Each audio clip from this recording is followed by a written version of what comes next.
안녕하세요. 저는 40대 후반의 남성입니다. 저는 인생에서 결혼이란 걸 2번이나 하게 되었습니다. 첫 번째 결혼은 제가 미련했기에 지키지 못했던 것 같습니다. 전처를 처음 만난 건 제가 가장 힘들었던 시기였어요. 아버지 사업이 부도가 나고 집안 자체가 송두리째 흔들렸습니다. 아버지 회사에서 다니던 저까지 졸지에 실업자가 되었고, 엄마는 파출부로, 아버지는 경비일이라도 시작하면서 저희 가족의 빚 갚기는 시작되었죠. 한창 집 나갈 때 사귀었던 아내였던지라 집에서는 아내의 존재도 몰랐고, 저도 처음 사귈 때는 아내와 결혼까지 하게 될 거라고는 상상도 못했었습니다. 왜냐하면 아내와 연애도 못할 만큼 생활에 쪼들렸기 때문이지요. 집이 망하기 전까지는 원래는 제가 대부분의 데이트비를 계산하며 허세 아닌 허세를 부렸었는데, 이제는 그러지도 못하니 그 이후로 아내를 만나는 걸 제가 피하기 시작했죠. 그러다 아내는 저에게 도대체 왜 자기를 피하자는 식으로 추궁을 하였고, 저는 그래서 어쩔 수 없이 사실대로 말했습니다. 당연히 아내가 저를 떠날 줄 알았는데, 아내는 그런 일이 있으면 같이 이야기를 해서 해결해 나갈 생각을 해야지 왜 혼자서 멍청하게 그러고 있냐면서, 아내는 저에게 그 이후로 금전적으로나 정신적으로 정말 많은 도움을 주었던 아내였습니다. 뭐랄까요, 저는 솔직히 아내를 스쳐 지나가는 인연이라 생각했었는데, 아내는 저에게 결혼도 생각할 만큼 항상 진지했었던 거죠. 순간 그걸 알게 되니 제 자신이 부끄럽기도 했네요. 아내는 제가 혹여나 밥을 못 먹을까봐 도시락도 싸다 주었고, 가끔씩 자긴 충분하다며 용돈하라고 돈도 제 주머니에 찔러 넣어주기도 하고, 집안 전체가 빚에 허덕일 때도 항상 저를 먼저 배려해주던 아내가 저는 정말 너무나도 좋았습니다. 여태까지 여자라고는 제가 잘 나갔을 때의 집안 배경과 오로지 금전적인 이득만 바라보고 다가왔던 여자들이 대부분이었는데, 아내는 그런 여자들과는 너무나도 달랐기 때문이죠. 저는 그래서 아내에게 반드시 이 빚은 갚겠다고 하자 아내는 해맑게 웃으면서 나중에 진짜 잘 되면 자기 버리지나 말라며 농담삼아 말했었죠. 그렇게 앞이 안 보일 줄 알았던 제 인생은 암흑기에 들어갔었지만, 다행히 죽으라는 법은 없는지 운이 좋게도 아버지께서 지인들의 도움으로 사업 재기에 성공하게 되셨습니다. 타 회사를 다니면서 가족들에게 돈을 보내던 저는 아버지의 부채가 사라지자 저만의 사업을 시작하게 되었고요. 근데 아버지가 재기에 성공했다고 하지만 막 드라마틱한 그런 재기가 아니라 어머니 사정을 알게 된 친정에서 재산을 분할해 주었기에 더 이상 엄청난 빚의 문제도 없어졌고, 그나마 부채가 탕감되자 예전만큼은 아니더라도 조그만하게나마 다시 시작할 수 있게 되었죠. 그래서 제가 먼저 집에다가 결혼 이야기를 꺼냈습니다. 제가 결혼하고 싶은 여자가 있다고요. 그러자 부모님께서는 어느 집안의 아가씨인지 뭐하는 여자인지 물어보셨는데, 그때부터 저는 난감했습니다. 아내는 그런 부분에서는 딱히 내세울 게 별로 없던 아가씨였죠. 저희 회사에서 일하던 격리 아가씨 소개로 만났지만 아내 집안이 좀 복잡했습니다. 편모 가정 집안에 그렇게 돈이 많은 것도 아니고, 특히 아버지는 자신이 어릴 때 감옥도 몇 번 들락날락하였고, 심지어 최근에는 이혼까지 한 걸로 들었거든요. 사실 집에서 반대할 것도 알았기에 처음에 아내랑 사귀면서도 결혼할 거라는 생각조차도 안 했었으니까요. 그래도 그때는 어떻게 사람으로서 아내의 그런 마음을 저버릴까도 싶어서 아내의 사정에 대해서 말하고, 또한 제가 힘들었을 때 아내가 저를 진심으로 최선을 다해 도와줬던 것들을 말하자 부모님께서는 펄쩍 뛰시며, 차라리 받은 만큼 이상의 돈으로 보상을 해주면 되었지 어찌 그런 대학도 안 나온 홀어머니 가정의 여자랑 결혼을 하냐고, 또 그 아버지가 찾아오면 어떡할 거냐며 절대 안 된다고 그렇게 난리를 치셨죠. 하지만 저도 아내가 너무나도 좋았고, 제 인생에 어떻게 이런 여자를 다시 또 만날 수나 있을까 라는 생각도 많았습니다. 진짜 인생 바닥칠 때 그때서야 진정으로 내 주변 사람들의 인성을 알 수 있었는데, 그때 유일하게 제 옆을 지켜준 아내를 저는 절대 저버릴 수 없다며 저 역시 완강하게 밀어붙였습니다. 항상 부모님 말을 잘 듣던 제가 생각지 못한 행동으로 나오자 부모님께서도 그때서야 제가 정말 진지한 걸 느끼시고는 제 아내를 보자고 했었습니다. 그 뒤로 그렇게 아내가 저희 집에 처음으로 인사 온 날 정말 저희 부모님은 제 아내를 쌀쌀먹게 대하시더군요. 그렇게 첫 인사날 아내가 돌아가고 나서 부모님은 저에게 말씀하시길 정말 저런 천한 것을 집안에 드릴 거냐며 쌍심질키던 어머니에게 저는 도대체 왜 그러시냐고, 사람이 천하고 귀한 게 따로 있냐고 하자 제가 너무 어려서 모른다면서 저를 탓하셨죠. 그래도 그때 제 나이 28살, 아내를 잊고 싶지 않았습니다. 결국 몇 달간의 설득 끝에 부모님에게 결혼을 허락받게 되었고, 아내는 마치 죄인이 된 것처럼 저에게 시집으로 오게 되었었죠. 따로 분가해서 살고 싶었지만 당시 저희 사정이라는 게 아직은 아내 집에서도 돈이 없었고, 저 역시도 부모님이 부도나면서 모았던 돈들을 다 주었던지라 부모님이 말하시던 대로 어쩔 수 없이 본가에 들어와 생활을 시작하는 수밖에 없었습니다. 그때는 아버지께서 부도나고 외가에서 해결해준 이유로 저희 집안에서 가장 목소리가 큰 사람이 어머니셨기 때문에 더더욱 그랬었죠. 그때 아내에게 제가 말하길 우리 잠시는 힘들겠지만 돈을 최대한 빨리 모아서 시댁 본집에서 살다가 나가자고, 내가 열심히 일해서 너무 오래는 고생시키지 않겠다고 말하였습니다. 그렇게 아내를 설득해서 시댁 본집에 들어왔지만 모든 일이 생각처럼 되지 않더군요. 잠시만 살다 나가자고 말한 것과 달리 사업이란 게 혼자서 새롭게 시작하다 보니 직원도 쓰고 좀처럼 수익을 내는 게 쉽지가 않더군요. 1000만원 벌어도 직원이 3명 이렇게 되니 오히려 혼자 일할 때보다 돈도 안 되고요. 그렇게 잠시만이라도 생각했던 게 1년이 지나 2년이 된 무렵 아내는 그때 제가 상상도 못할 만큼 힘들었나 봅니다.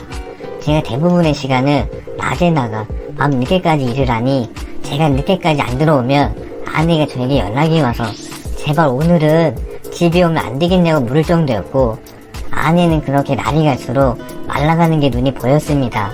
제가 그래서 아내에게 혹시 우리 엄마가 힘들게 하냐고 물어봐도 괜찮다고, 아내는 애써 괜찮다고 말하더니 2년이 지나서 아내가 저에게 내민 것은 이혼 서류였습니다. 저는 도대체 왜 그러냐고 말하자 자기는 더 이상 이 집에서 견딜 자신이 없다고 울더군요. 하지만 저 역시 그때는 정신적으로 너무나도 몰려 있었습니다. 사업 자체가 잘 되지는 않고 계속 그 자리를 맴돌았고, 적자 아닌 적자를 보던 상황에서 아내와 분가를 하기 위해 나름대로 최선을 다해서 일만 하고 있었는데 아내가 저런 식으로 말하니 저도 순간 감정을 주체 못하고 달래기는커녕 오히려 짜증을 냈었죠. 아니, 당신만 힘든 게 아니라 나도 정말 1시간도 제대로 쉬지 않고 일만 하며 미친듯이 달려왔는데 사업이 생각대로 되지는 않고 제자리 걸음이다 보니 나보고 어쩌라는 거냐고, 현실적으로 나도 돈이 있어야 우리가 따로 나와서 분가를 할 거 아니냐고 그렇게 말을 하며 아내를 억지로 이해 못하게 막았지만 아내는 그 뒤로도 점차 망가져갔고 급기야 이혼 서류만 남겨두고 집을 나가버렸습니다. 제가 그래서 아내를 아무리 찾아가도 아내는 만나주지 않았고 그 뒤로 돌아오는 답변은 이혼하자고 아무것도 필요 없다는 말뿐이었죠. 저희 부모님은 그 사실을 알고는 차라리 잘 되었다며 안 그래도 천한 것이 마음에 안 들었는데 이제서야 집 주제를 파악하고 진작 이 집에서 나간 거지 라고 말을 하더군요. 저는 그래도 이혼만은 안 된다고 긋고 우겼지만 부모님도 너무 완강했고 저도 당시에 그런 상황에서 제 한 몸 건사하기도 힘들었던 터라 어쩔 수가 없었습니다. 돈이라도 많았다면 모를까 사업하면서 한 달에 30만원도 제 몫으로 못 들고 가던 시기였죠. 아니 정말 적자를 안 보면 다행인 시기였습니다. 그로 인해 저는 기가 많이 죽어서 어디 가서도 사업한다 이야기하기조차 힘들었고, 부모님도 저에게 네가 무슨 사업이냐고 그냥 다시 우리 회사 밑으로 들어오라고 했지만 저는 포기하기는 싫었습니다.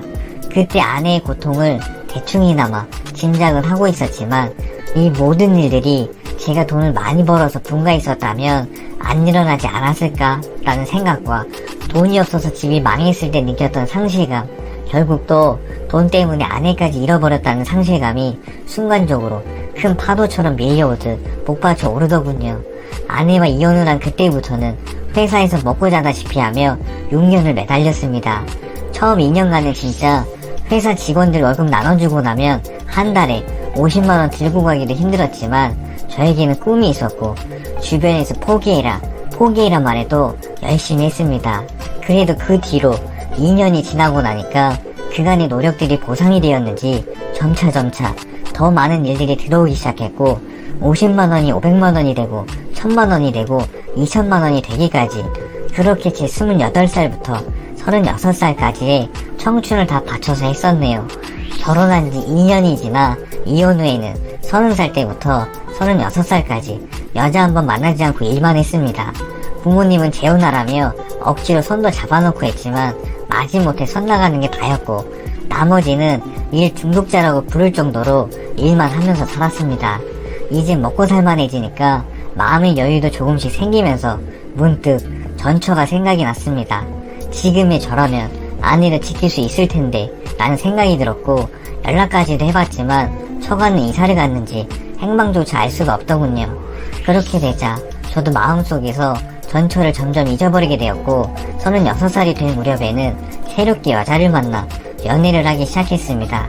그리고 지금의 아내와 재혼을 하게 되었고 그 이후로는 오늘날까지 딸도 둘이나 낳고 20년간 여느 오빠와 다를 바 없이 열심히 일하며 살아왔습니다. 부모님이 운영하시던 사업도 결국 잘 안 되셔서 이번에는 부도를 내지 않고 문을 닫게 되었고 그 후로 부모님은 아들에게 사업을 물려줄 이유도 없으니 모두 정리하여 은퇴를 하신 후 그렇게 노후를 쉬시면서 지내다가 아버지께서 먼저 노안으로 세상을 떠나셨었죠. 저희 아이들도 어느덧 대학생을 바라보는 고등학생이 될 무렵 어느 날 저에게 모르는 번호로 전화가 몇 번 오더군요. 그러자 놀랍게도 전화 상대는 전처였습니다. 전처는 저에게 오랜만이라며 전화번호가 다행히 20년 전이나 지금이나 바꾸질 않았네 라고 말하던 아내. 참 20년 만에 전처의 목소리를 들으니 뭔가 가슴이 콱 막히더군요. 어떻게 지냈느냐고 물으니 저한테 꼭 하고 싶은 말이 있는데 한번 볼 수 없을까라는 말에 마음이 싱숭생숭하더군요. 사실 재혼 후에도 여전히 한 번씩 지켜주지 못했던 전처에 대한 생각들은 제 마음속에 큰 응어리의 짐으로 남아있었습니다. 그래서 제가 알겠다며 얼굴이나 한번 보자고 했더니 전처가 저를 찾아왔습니다. 세월 속에 저도 늙었지만 아내는 얼마나 많은 고생을 했는지 그 고왔던 얼굴은 사라지고 삶의 무게에 짓눌려 많이 힘들어 보이더군요. 제가 그동안 잘 지냈냐는 말에 주저하던 아내는 저에게 부탁하고 싶은 게 있다고 염치 없다고 해도 좋고 욕해도 좋다며 아내가 그렇게 꺼낸 말은 저를 큰 충격에 빠뜨렸습니다. 전처였던 아내는 저에게 이혼하기 전 시댁에서 같이 살았을 때의 자기 심정을 뒤늦게나마 하소연하듯 말하였습니다. 그때 아내는 정말 힘들었답니다. 제가 회사에 나가서 없을 때면 정말 종처럼 부려먹던 시어머니인 저희 엄마. 구박은 기본에 나중에는 손찌검까지 해대며 온갖 쌍욕을 해댔다네요. 기생충이라며 비하하면서도 시어머니는 자기는 저랑 반드시 이혼시킬 거라며 네가 이기나 내가 이기나 해보자며 협박까지 했답니다. 그래도 그 집안에서 아내는 저희 분가의 약속만 기다리며 지냈는데 자신도 1년이 되고 2년이 되니까 너무 힘들었다고 끝내 못 견디고 시댁집을 도망 나와서 그 뒤로는 정신과도 다닐 정도로 너무나도 우울했다고 그렇게 이혼하고 이사도 가고 했는데도 먹고 사느냐고 너무 바빠서 잊고 지내다 보니 어느덧 자기가 생일을 안 하게 된 걸 자각을 하고 나서야 설마 하고 임신 테스트를 했는데 그 설마 했던 임신을 한 게 맞았다고 합니다. 고민 끝에 아이를 출산하고 혼자서 키워왔다고 하네요. 젊을 때는 친정엄마가 키워줬기에 괜찮았는데 친정엄마가 어느 날 갑작스런 암으로 돌아가셔서 이제는 자기 차례라고 하는 말에 저는 아니 뭐가 자기 차례라니까 자기도 사실 간암이랍니다. 길어봐야 3개월이라고 하더군요. 그러면서 내 맘대로 연락도 안 하고 나왔는데 당신한테 부담 주기도 싫었다고 그래서 죽는 날까지 말 안 하고 살려고 했지만 이렇게 자기 아들 겨우 21살인데 내가 죽고 나면 엄마도 없고 이제 세상이 고아처럼 살 걸 생각하니까 도저히 견딜 수가 없었다며 그래서 저에게 이렇게 찾아온 거고 미안한데 우리 아들 좀 부탁할 수 없겠냐고 하더군요. 저는 순간 정신을 차릴 수가 없었습니다. 전처가 말기암으로 3개월 남았다는 말도 정신이 없었고 20년 동안 저도 모르게 지낸 아들이 존재한다는 것도 뭐라 말로 표현할 수 없는 기분이 들더군요. 저는 결국 아들과 전처 둘 다 지키지 못했다는 생각에 전처를 붙잡고 오열했습니다. 내가 정말 미안하다고. 그때 당신 힘든 거 진즉이 알긴 알았는데 그만큼 나도 최선을 다해서 독립하는 것만이 당신을 위한 길이라 생각해서 진짜 죽을 만큼 일했었는데 정말 진짜 그때는 하늘이 원망스러웠을 정도였다고 말하니 전처는 그건 충분히 잘 안다고.